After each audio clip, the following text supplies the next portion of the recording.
Hello दोस्तों, स्वागत है आपका मेरे यूट्यूब चैनल अमन की कहानियों में।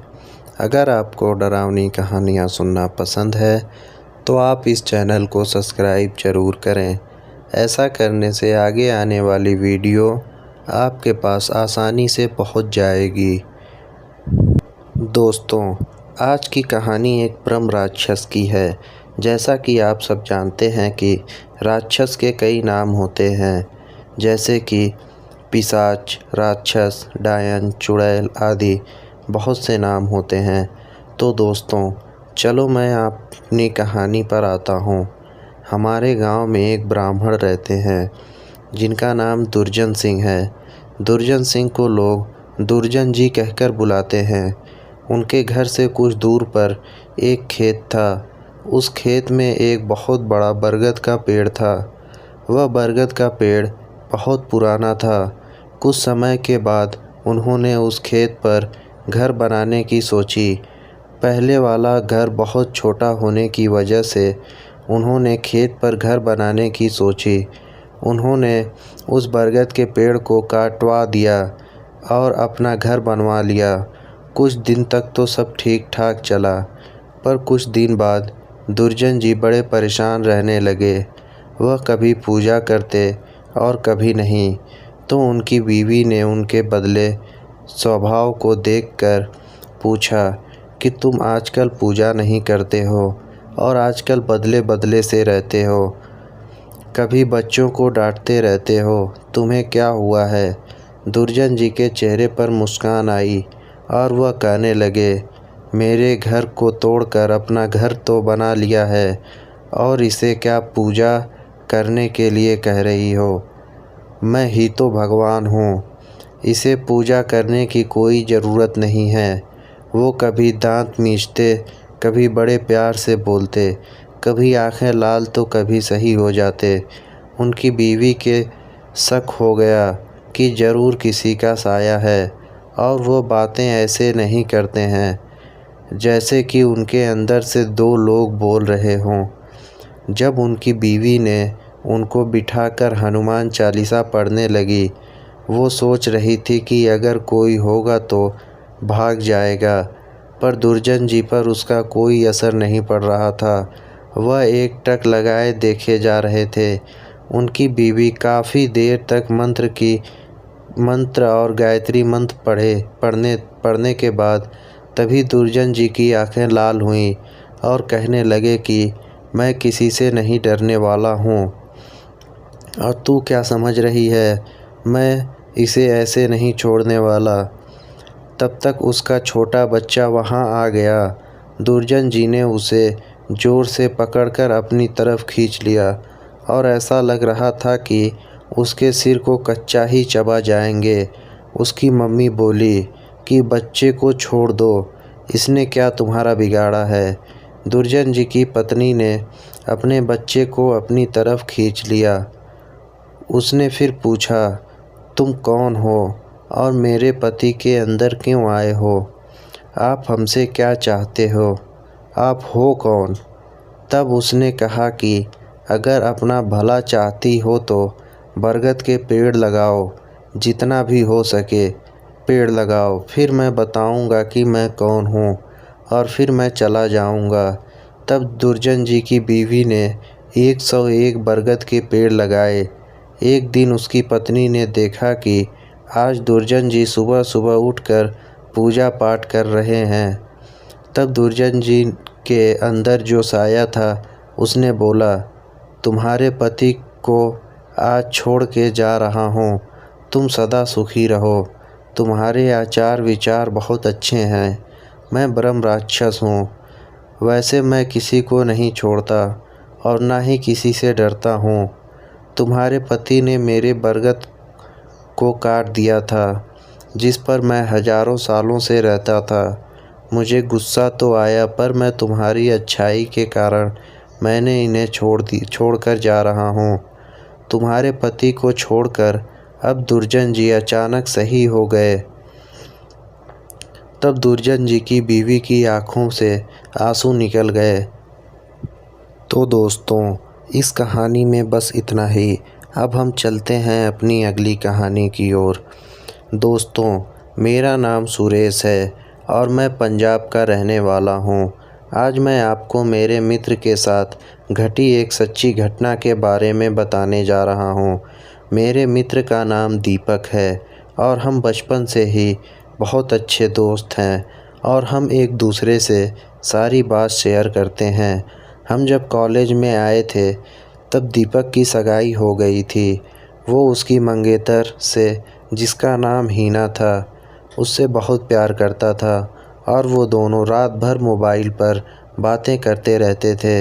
एक दिन की बात है, उसने मुझे बताया कि उसकी मंगेतर से रात को बात कर रहा था। दीपक ने उसकी मंगेतर को मिलने के लिए बोला तो उसकी मंगेतर बदली हुई आवाज़ में बोली, तू ज़्यादा मत बोल वरना तेरे को वहीं दफन कर दूंगी। दीपक एक बार तो यह सुनकर चौंक गया और फिर सोचा वो शायद मजाक कर रही होगी। फिर दीपक भी उसको मजाक में बोला, क्या कर लेगी तू मेरा, चल देखते हैं। तो वो फिर बोली, आज रात देख तेरे साथ क्या होता है।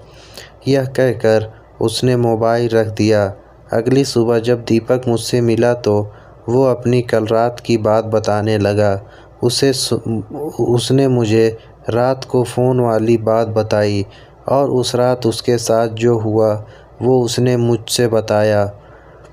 उसने बताया कि रात के 1-2 बजे के आसपास अचानक उसकी नींद खुली और उसके सामने एक काली लंबी दाढ़ी वाला आदमी बैठा था। वो बोलने लगा, ले आ गया मैं, अब देख मैं तेरे साथ क्या करता हूँ। उसने दीपक का गला पकड़ लिया। उससे मेरी सांसें रुक गईं। दीपक ने उसी वक्त अपने सामने अल्लाह का नाम लेते हुए नमाज़ पढ़ना शुरू कर दिया और वो उसके सामने से गायब हो गया। मुझे उसकी बात सुनकर बड़ा आश्चर्य हुआ कि ऐसे कैसे हो सकता है। उसने अगले दिन दीपक ने फिर अपनी मंगेतर से मोबाइल पर बात की और बोला, कल रात तुम मुझे क्या अनाप शनाप बोल रही थी। उसकी मंगेतर ने कहा, ऐसा कैसे हो सकता है, लेकिन कल तो मैंने फ़ोन ही नहीं किया था। यह सुनकर दीपक के रोंगटे खड़े हो गए और उसने तुरंत फ़ोन काट दिया। उसी वक्त दीपक ने मुझे फ़ोन किया कि उसकी मंगेतर की तबीयत ख़राब है और कल उसके घर पर चलना है। अगले दिन हम दोनों तैयार होकर दीपक की मंगेतर के घर गए। वहाँ हमने दरवाज़ा खटखटाया तो उसकी मंगेतर सामने खड़ी थी और बदली हुई आदमी की आवाज़ में बोल रही थी कि तू फिर आ गया ना, तूने अगर अंदर कदम रखा तो यहीं पर तेरी अर्थी निकाल दूंगा। दीपक बोला कि ये क्या बोल रही हो तुम। दीपक आगे था और जैसे ही उसने घर में कदम रखा तो उसकी मंगेतर ने दीवार पर टंगी तस्वीर उतारकर दीपक के सिर पर दे मारी। उसके सर से खून बहने लग गया। दीपक के ससुर और सालों ने उसकी मंगेतर को पकड़कर बैठाया। फिर उसके सालों ने दीपक के सर पर पट्टी बांधी। हीना के दादाजी ने बताया कि हीना को जिन्न का साया लग गया है। इस पर दीपक के ससुर ने उन्हें अपना मुंह बंद रखने को कहा। थोड़ी देर रुककर हम वहां से सीधे अस्पताल जाकर ढंग से पट्टी करवाई। उसके अगले ही दिन मुझे दीपक का फ़ोन आया कि हीना की तबीयत बहुत ख़राब है और वो अस्पताल में भर्ती है। दीपक ने बाइक निकाली और हम दोनों जल्दी अस्पताल पहुँचे। वहाँ पर पहुँचते ही हमने डॉक्टर से हीना की हालत पूछी तो उन्होंने बताया कि उसकी हालत बहुत नाजुक है। कौन सी बीमारी है वो पता नहीं चल पा रहा है और उसके घर वालों को डॉक्टर ने दीपक को घर ले जाने को कहा। सभी हैरान थे कि ऐसी क्या बीमारी है जिसका इलाज डॉक्टर के पास भी नहीं है। फिर उसके घर वाले हीना को घर ले आए। हीना ने दीपक को बुलाया और कहा कि मैं अब ज़्यादा दिन ज़िंदा नहीं रह पाऊँगी और तुम किसी अच्छी लड़की से शादी कर लेना। यह सुनकर दीपक की आंखों में आंसू आ गए और बोलने लगा, मैं तुम्हें मरने नहीं दूंगा। फिर हिना के दादाजी ने उसको एक बाबा के पास ले जाने को कहा। हम उसको बाबा के पास ले गए और बाबा ने बताया कि इसको एक बुरे जिन ने जकड़ लिया है, जिसकी वजह से वो इसके शरीर को नुकसान पहुंचा रहा है। अब बहुत देर हो गई है। बाबा ने बताया कि इसका एक ही इलाज है। यहाँ से 100 किलोमीटर दूर एक दरगाह है, वहाँ इसका इलाज हो सकता है। और बाबा ने बताया कि इसके साथ वही इंसान जाएगा जिसे वो सबसे ज़्यादा चाहती है। दीपक ने कहा, मैं चला जाऊँगा, मुझे बाइक भी चलानी आती है। रात के 2 बजे दीपक और हिना दोनों बाइक पर निकल पड़े, लेकिन आधे घंटे बाद किसी का फ़ोन आया कि दीपक और हिना का एक्सीडेंट हो गया है और वो मारे गए हैं। यह सुनकर मेरा रो रो कर बुरा हाल हो गया। मेरा सबसे करीबी दोस्त अब इस दुनिया में नहीं रहा। तो दोस्तों, इस कहानी में बस इतना ही। अब हम चलते हैं अपनी अगली कहानी की ओर। दोस्तों, मेरा नाम पंकज है और यह कहानी आज से लगभग 10 साल पहले की है। आज मैं आपको अपने चचेरे भाई का डरावना अनुभव बताने के लिए आया हूँ। उसका नाम रितेश शर्मा है और यह घटना तब की है जब वो कॉलेज में पीएचडी की पढ़ाई कर रहे थे। उस समय वो हॉस्टल में रहते थे और परीक्षा से पहले उसके कुछ दोस्तों ने लाइब्रेरी में पढ़ाई करने के लिए गए। पढ़ाई करते हुए रात के 1 बज चुके थे। उस समय लाइब्रेरी में केवल 3 ही लड़के थे। लाइब्रेरी में सन्नाटा छाया हुआ था और सारे हॉस्टल शांत था। तभी उनमें से एक लड़के ने कहा कि बस यार, पढ़ पढ़ कर बोर हो गए हैं, क्यों ना कोई खेल खेला जाए जिससे दिमाग फ्रेश हो जाएगा और नींद भी नहीं आएगी। उनमें से एक लड़के का नाम दुर्गेश था। उसने बोला कि चलो हम सब किसी आत्मा से बात करते हैं। यह कहकर वह अपने कमरे में गया। वहीं वह एक बोर्ड लेकर आया जिस पर A to Z लिखा हुआ था। 0 से 9 तक नंबर था और किनारे पर यस या नो लिखा हुआ था। बोर्ड के चारों तरफ उसने मोमबत्ती जलाई, सारी लाइटें बंद कर दी। उसने सिक्का बोर्ड के बीच में रख दिया। उनमें से एक लड़का डर के मारे अपने कमरे में चला गया और वहाँ 2 लड़के उस पासे पर एक एक उंगली रख दी। उंगली रख कर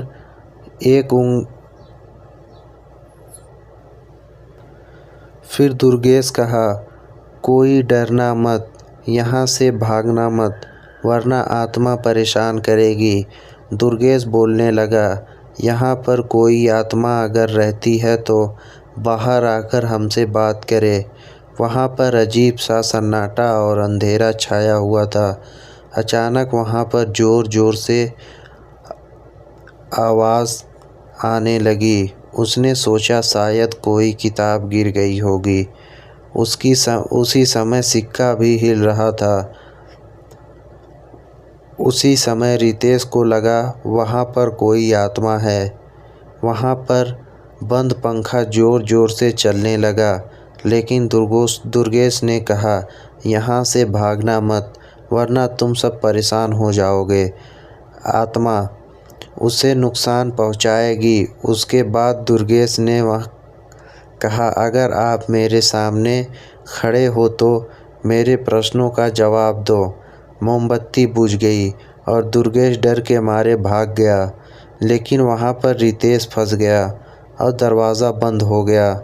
उसको लगा कि उसे कोई पीछे की तरफ खींच रहा है और रितेश ज़ोर ज़ोर से चिल्लाने लगा, बचाओ बचाओ। उसकी आवाज़ सुनकर हॉस्टल के सभी लड़के उठकर लाइब्रेरी की तरफ दौड़े। सब लोगों ने मिलकर दरवाज़े को धक्का दिया और दरवाज़ा खुल गया।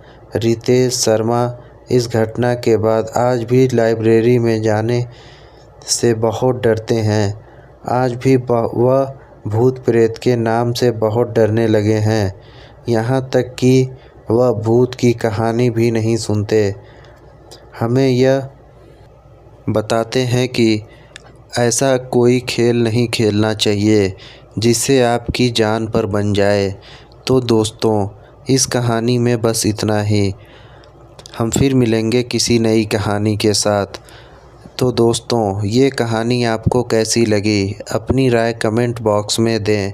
और अगर अभी तक आपने चैनल सब्सक्राइब नहीं किया है तो अभी कर लें। हम फिर मिलेंगे किसी नई कहानी के साथ।